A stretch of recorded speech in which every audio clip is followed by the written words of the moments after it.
잘해. 할렐루야, 사랑하는 성도 여러분. 오늘도 하나님의 말씀으로 하루를 열어 새 힘을 얻고 주님의 은혜를 누리는 시간이 되시기를 축복드립니다. 오늘 우리가 함께 보실 말씀은요, 창세기 42장 21절에서 25절 말씀입니다. 그들이 서로 말하되 우리가 아우의 일로 말미암아 범죄하였도다. 그가 우리에게 애걸할 때에 그 마음의 괴로움을 보고도 듣지 아니하였으므로 이 괴로움이 우리에게 임하도다. 루벤이 그들에게 대답하여 이르되 내가 너희에게 그 아이에 대하여 죄를 짓지 말라고 하지 아니하였더냐. 그래도 너희가 듣지 아니하였느니라. 그러므로 그의 핏값을 치르게 되었도다 하니 그들 사이에 통역을 세웠으므로 그들은 요셉이 듣는 줄을 알지 못하였더라. 요셉이 그들을 떠나가서 울고 다시 돌아와서 그들과 말하다가 그들 중에서 시므온을 끌어내어 그들의 눈 앞에서 결박하고 명하여 곡물을 그 그릇에 채우게 하고 각 사람의 돈은 그의 자루에 덜어 놓게 하고 또 길 양식을 그들에게 주게 하니 그대로 행하였더라. 사랑하는 성도 여러분, 오늘 우리는 요셉의 형제들이 겪는 감옥 안에서의 사건과 그들의 대화를 통해 우리의 연약한 회개와 그럼에도 불구하고 베풀어주는 하나님의 놀라운 은혜에 대해서 묵상하고자 합니다. 요셉의 엄한 명령으로 인해서 형제들은 정탐꾼으로 몰려 감옥에 갇혔습니다. 갑작스럽게 찾아온 이 불공평하고도 부조리한 고난 앞에서 형제들은 비로소 자신들의 내면을 들여다보기 시작하죠. 밀란 쿤테라의 통찰처럼 사람은 이해할 수 없는 고통을 당하게 될 때 비로소 내가 왜 이 고통을 받는지 벌을 받는가에 대해서 자신의 죄를 필사적으로 찾기 마련입니다. 21절 말씀입니다. 그들이 서로 말하되 우리가 아우의 일로 말미암아 범죄하였도다. 그가 우리에게 애걸할 때에 그 마음의 괴로움을 보고도 듣지 아니하였으므로 이 괴로움이 우리에게 임하도다. 그들이 서로 말하되 우리가 아우의 일로 말미암아 범죄하였도다. 드디어 그들은 20년 전 요셉을 고동에 던지고 팔아넘겼던 그 사건을 입에 올리기 시작합니다. 하지만 이들의 고백을 자세히 들여다보면은 무언가 좀 석연치가 않아요. 그들은 우리가 요셉을 노예로 팔아넘겼다라고 명확하게 죄를 직시하지 못합니다. 대신 아우의 일, 그 마음의 괴로움이라는 이런 모호한 표현으로 죄의 본질을 살짝 비껴갑니다. 수치심이 그들의 입을 막았고 여전히 자기 방어 기제가 작동하고 있는 것이죠. 이것은 온전한 회개라기보다는 고통을 피하기 위한 후회와 두려움이 섞인 불완전한 고백입니다. 게다가 맏형 루벤의 태도는 우리를 더욱 씁쓸하게 만듭니다. 22절의 말씀입니다. 루벤이 그들에게 대답하여 이르되 내가 너희에게 그 아이에 대하여 죄를 짓지 말라고 하지 아니하였더냐. 그래도 너희가 듣지 아니하였느니라. 그러므로 그의 핏값을 치르게 되었도다 하니. 맏형 루벤은 내가 죄를 짓지 말라고 하지 않았느냐 이렇게 말하며 동생들을 타박하고 있습니다. 이것은 자기의의 발로예요. 사실 루벤도 요셉을 구덩이에 던지는데 동조했던 공범이었습니다. 하지만 위기의 순간이 다가오게 되자 그는 나는 옳았고 너희는 틀렸다는 그 논리로 자신을 변호하며 동생들을 정죄하고 있습니다. 혹시 우리의 모습도 이렇지는 않을까요? 우리도 인생의 어려움을 만나게 되면 하나님 앞에 엎드립니다. 하지만 그 회개가 얼마나 순수합니까? 하지만 하나님을 사랑해서라기보다는 당장의 그 매가 무서워서 이 상황을 모면하고 싶어서 드리는 조건부 회개일 때가 있습니다.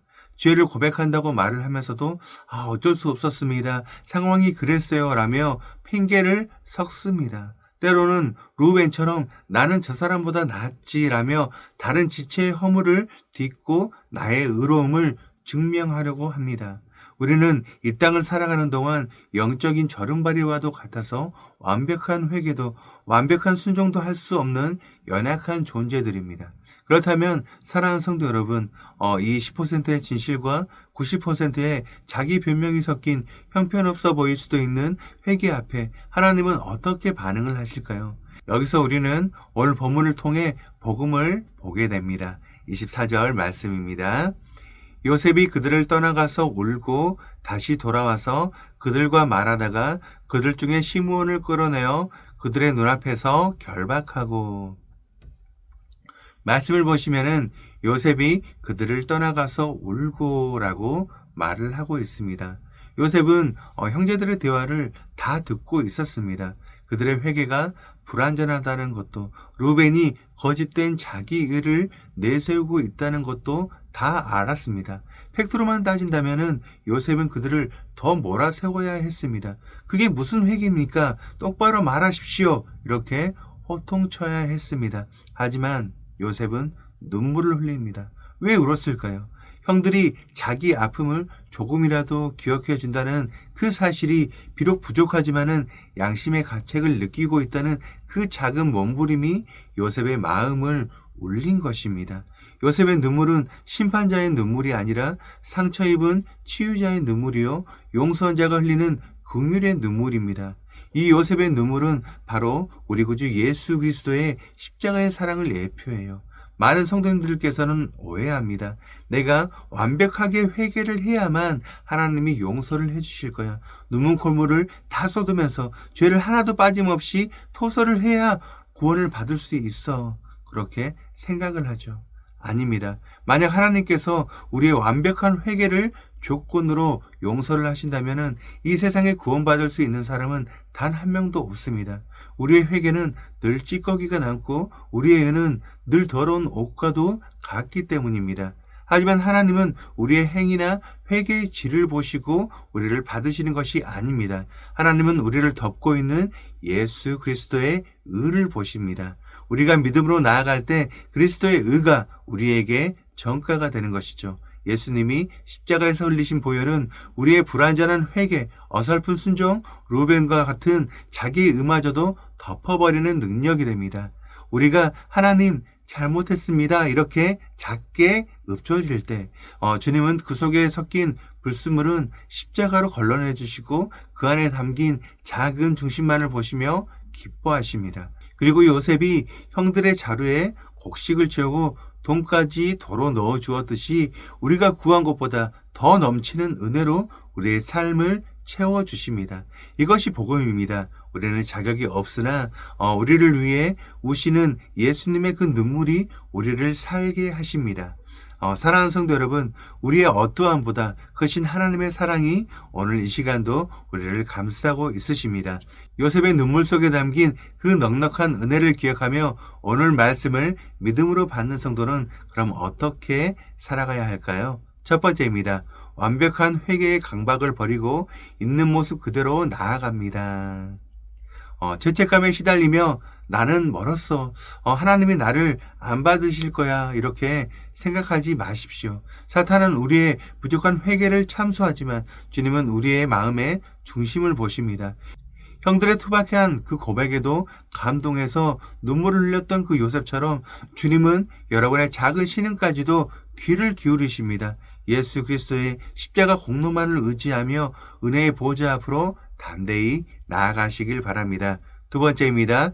루벤의 자기 의를 내려놓고 공동체의 죄를 함께 아파합니다. 오늘 하루 생활하시면서 혹시 누군가의 실수나 잘못을 보게 되신다면은 나는 저러지 않았어. 내가 뭘 했어. 이렇게 말하고 싶은 유혹을 뿌리치시길 바라요. 루벤처럼 자신을 돋보이게 하기 위해서 타인을 깎아내리는 것은 미성숙한 모습입니다. 우리는 모두 죄인입니다. 너희의 잘못이 아니라 우리의 연약함을 고백하며 정죄 대신에 긍휼의 마음으로 지체를 품어주는 하루가 되시길 바랍니다. 마지막 세 번째입니다. 내 삶을 채우시는 이유 없는 은혜를 발견하고 감사합니다. 요셉은 형들에게 곡식뿐만 아니라 돈 뭉치 또한 몰래 넣어 주었습니다. 형들은 받을 자격이 없었지만은 요셉의 사랑이 그들에게 풍성함을 선물했습니다. 오늘 하루를 살아가시면서 내 노력으로 얻은 것이 아닌 하나님께서 거저주신 은혜들을 찾아보시길 바라요.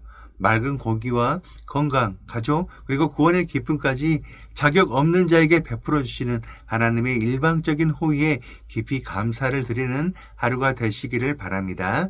오늘도 우리의 회개는 부족하고 우리의 걸음은 비틀거릴지도 모릅니다. 하지만 우리를 위해서 눈물을 흘리며 중보하시는 예수 그리스도가 계시기에 우리는 안전합니다. 그 완전한 사랑 안에서 평화를 누리는 복된 하루가 되시기를 주님의 이름으로 간절히 축원드립니다. 우리 함께 기도하시겠습니다. 사랑과 자비가 한이 없으신 하나님 아버지, 오늘 말씀을 통해서 거울을 보듯 저의 모습을 봅니다. 인생의 고난 앞에서야 겨우 엎드리지만 그마저도 핑계와 변명으로 가득 찬 연약한 죄인이 바로 저임을 고백합니다. 때로는 루벤처럼 나는 옳고 너는 틀렸다며 나의 의로움을 증명하려고 애쓰고 지체들을 정죄했던 저의 교만함을 용서하여 주시옵소서.